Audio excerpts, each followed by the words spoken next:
बिस्मिल्लाहिर्रहमानिर्रहीम। अस्सलाम वालेकुम नाज़रीन इकराम, फ़ेथ इनसाइट से मैं हूँ आपका मेज़बान नासिर महमूद। आज की गुफ्तगू ज़िबा से मुताल्लिक़ करते हैं कि ज़िबा कैसे करना है। चूँकि ये मज़मून कोई आम मज़मून नहीं है, दुनिया में जानवरों के हुकूक़ से मुताल्लिक़ काम करने वाले लोग और बहुत सारी और तंज़ीमात ने इस पर काम किया, इस एक सोच और फ़िक्र को सामने रख के कि जानवर ज़िबा करना इंसान की ज़रूरत है।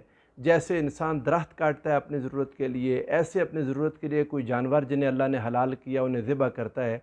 और ये सारी चीज़ें रब्बे ज़ुल जलाल ने बनाई ही इंसान के लिए हैं, तो इंसान इनको अपने इस्तेमाल के लिए ज़िबा करे जायज़ है। मगर जब जानवर को ज़िबा करे तो कोशिश ये करे कि जानवर को तकलीफ़ कम से कम हो। इस सूरत हाल को पेश नज़र रखते हुए बहुत सारे तरीके लोगों ने आज़माए। उनमें ज़िबा के तरीक़ों में एक पेनिट्रेटिंग वे है जानवर को ज़िबा करने का, दूसरा नॉन पेनिट्रेटिंग वे।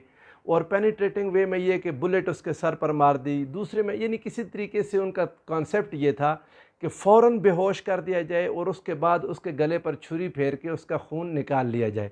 बहुत सारे इसके अलावा तरीक़ेकार आए, मैं इन सारों पर गुफ्तगू नहीं करता, मगर मुख्तसरन ये आपके सामने रख दूँ कि इंसान ने ये बात जो आज से 100-150 साल पहले सोची, रसूलुल्लाह सल्लल्लाहु अलैहि वसल्लम ने जब कुर्बानी का हुक्म दिया तो आका के मुबारक ज़हन में भी ये बात मौजूद थी कि जानवर को ज़िबा इस अंदाज़ में करना है कि उसे कम से कम तकलीफ़ हो और कुर्बान जाएँ आका दो जहाँ सल्लल्लाहु अलैहि वसल्लम की रहमत पर, हुज़ूर की शफ़क़त पर, आका की मेहरबानी पर।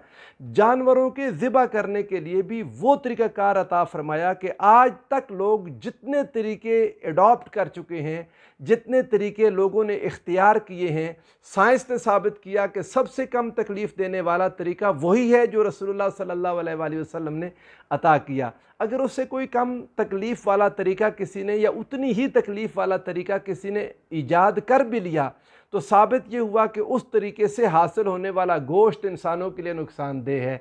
तो फिर आखिर में बात वहाँ ही पहुँची कि ज़िबा करके जानवर को हलाल करना बेहतरीन तरीका उसका वही है जो रसूलुल्लाह सल्लल्लाहु अलैहि वसल्लम ने अता किया था।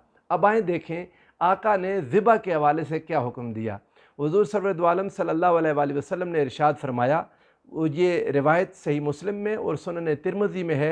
हुज़ूर सरवरे दो आलम ने इरशाद फरमाया, इन्नल्लाह कतबल इहसान अला कुल्लि शैइन, अल्लाह ने हर चीज़ पर एहसान करने का हुक्म दिया।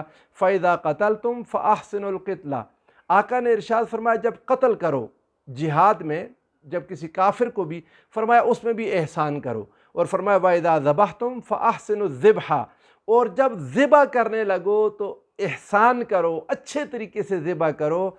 वल युहिद्दा अहदुकुम शफ़रतहू, फरमाया और तुम में से हर कोई अपनी छुरी को अच्छे तरीके से तेज़ कर ले। वल युरिह ज़बीहतहू, और अपने ज़बिया को राहत पहुँचाए। सुभान अल्लाह, हुज़ूर सरवरे दो आलम सल्लल्लाहु अलैहि वसल्लम को कितनी फ़िक्र थी।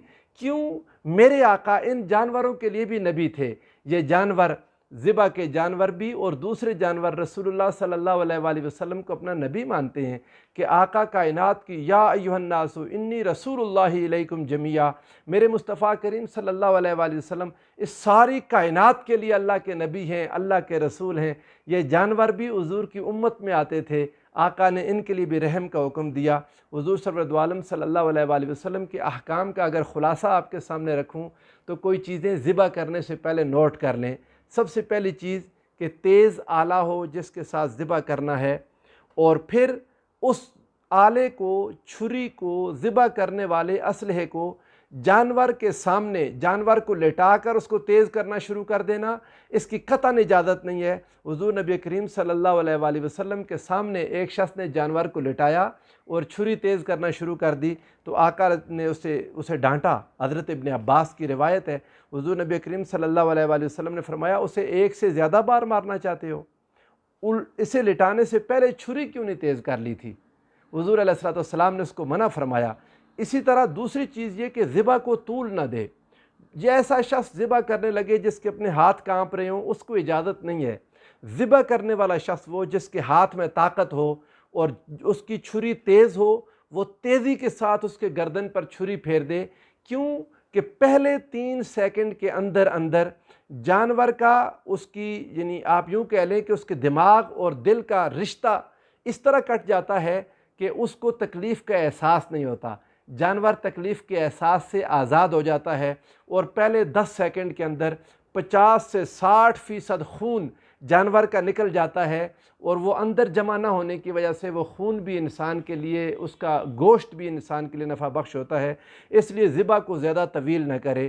تیسری چیز فرمائی کہ جانور اور ذبح کرنے والا دونوں ان کو قبلہ رخ کر لیں، اور اس کو قبلہ رخ کرنے کے لیے زیادہ بہتر یہ ہے کہ جانور کو اس کی بائیں طرف لٹائیں تاکہ جو ذبح کرنے والا اپنے دائیں ہاتھ کا زور لگا سکے، اور اگر ذبح کرنے والا بائیں ہاتھ سے ذبح کرتا ہے، یعنی وہ کام ہی اس کے بائیں ہاتھ میں طاقت ہے، دائیں ہاتھ کام نہیں کرتا، جیسے کئی لوگ لیفٹیز ہوتے ہیں، تو اس صورت میں پھر اس کی شکل بدلی جا سکتی ہے، اس کو دائیں طرف بھی لٹایا جا سکتا ہے۔ لیکن رسول اللہ صلی اللہ علیہ وآلہ وسلم چونکہ دائیں ہاتھ سے اعمال مبارک فرماتے، صحابہ کرام نے بھی اسی چیز کو اختیار کیا تو بائیں طرف لٹایا اور قبلہ رخ کر دینا، چونکہ کسی بھی عبادت کے لیے اپنا رخ قبلہ کی طرف کرنا عبادت کی مقبولیت کا زیادہ بڑا ذریعہ ہے۔ حضرت عبداللہ ابن عمر رضی اللہ تعالیٰ عنہ کے سامنے جب ایسے جانور کا گوشت لایا جاتا جس کو ذبح کرتے وقت قبلہ رخ نہیں کیا گیا تھا، تو آپ وہ جانور کا گوشت کھانا پسند نہیں فرماتے تھے، اگرچہ کہ جائز ہے، مگر حضرت ابن عمر رضی اللہ تعالیٰ عنہ کی سنت سے یہ پتہ چلتا ہے کہ وہ اس سے کراہت کرتے تھے۔ اس کے بعد اگلی چیز یہ ہے کہ انسان جانور کو آہستہ سے بائیں پہلو پر لٹائیں، اس کو لٹاتے ہوئے گھرائیں نہیں زور سے، کوشش یہ کریں جتنا ہو سکتا ہے ممکنہ طور پر اچھے طریقے سے جانور کو گرانے سے پہلے ڈرا نہ دیں، پھر وہ مشکل سے گرے گا، اور جب مشکل سے گرا تو یقیناً زور سے گرے گا اپنے پہلو پر۔ حضور نبی کریم صلی اللہ علیہ وآلہ وسلم نے ارشاد فرمایا، جانور کو ذبح کرنے سے پہلے چارہ کھلاؤ، اس کے سامنے پانی رکھو کہ وہ پانی پی لے، اور پھر حضور نبی کریم صلی اللہ علیہ وآلہ وسلم نے اونٹ کے لیے حکم دیا کہ اس کو مت گراؤ، اس کو کھڑے کھڑے اس کا گھٹنا باندھ کے اس کو نحر کیا جائے۔ اس کا کھڑا ہونا ہی حضور نبی کریم صلی اللہ علیہ وآلہ وسلم کی سنت تھی کہ آقا دو جہاں اس کو کھڑا کر کے ہی ذبح کیا کرتے تھے۔ باقی بھی جتنے جانور ہیں کوشش یہ کریں ایک جانور کے سامنے دوسرے جانور کو ذبح نہ کریں۔ آپ کے پاس اگر جانور زیادہ ہیں قربانی کے تو ان کو آمنے سامنے نہ کریں، کوشش یہ کریں کہ درمیان میں پردہ ہو جائے۔ آقا دو جہاں صلی اللہ علیہ وآلہ وسلم نے اس حد تک خیال رکھا جانوروں کے ذبح کرنے پر۔ پھر یہی وجہ ہے کہ آج کے دور میں بھی سائنس نے جتنی مرضی ترقی کر لی، اس کی ذبح کرنے کے جو طریقہ کار انہوں نے اڈاپٹ کر لیے، کسی نے الیکٹریکل طریقہ ایجاد کیا، کسی نے کیمیکل طریقہ ایجاد کیا، مگر جرمن محقق آج بھی انہوں نے کوئی 1973 میں تحقیق کی تو انہوں نے یہ بات ثابت کر دی کہ سب سے بہترین طریقہ ذبح کا وہی ہے جو اسلام نے اپنے ماننے والوں کو سکھایا، اور حضور سرورد عالم صلی اللہ علیہ وآلہ وسلم کی امت اسی طریقے سے ذبح کرتی ہے۔ اللہ تعالی ہمیں دین اسلام کی تعلیمات پر عمل کرنے کی توفیق عطا فرمائے۔ والسلام علیکم ورحمۃ اللہ وبرکاتہ۔